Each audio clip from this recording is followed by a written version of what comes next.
Velfærd. Velfærd. Velfærd. Velfærd. Velfærd. Velfærd. Velfærd. Velfærd. Velfærd. Men det er velfærd. Velfærd. Velfærd.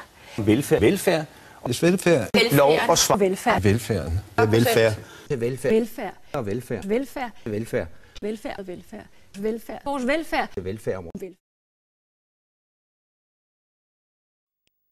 Vi begynder i Aarhus, hvor kommunen er i gang med et gennemgribende opgør med begrebet velfærd. Ældre skal lære at klare sig selv. Der er brug for et opgør med offermentaliteten og velfærdsklynken. Der er simpelthen brug for, at vi tager sammen.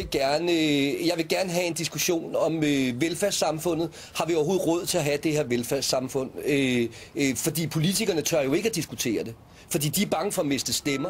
Rockwool skriver, at et par på starthjælp, 2 voksne, 1 barn, når de har betalt basal bolig, mad og medicin, så er der 600 kroner tilbage til 2 voksne, 1 barn til sportsaktiviteter, radio, tv, telefon, legetøj osv.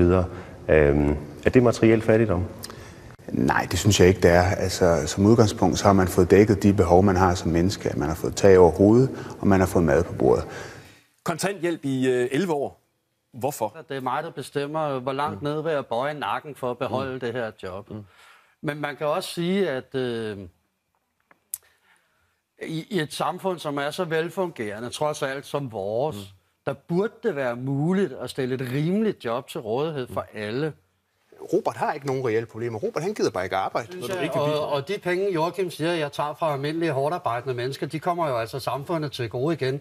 De ligger jo altså ikke hjemme i min madras. Jeg har jo altså brugt den på at spise pizza og købe sko og køre i bus for. Jeg tror, vi alle sammen har nogle jobs, vi hellere vil have end andre. Men hvis alternativet er, at man skal modtage offentlige ydelser, så mener jeg ikke, man har ret til at være for fin til at tage et arbejde, man måske ikke synes er det ideelle. Vi skal fortsat udvikle kernevelfærden, og derfor må vi gradvist afskaffe efterlønnen.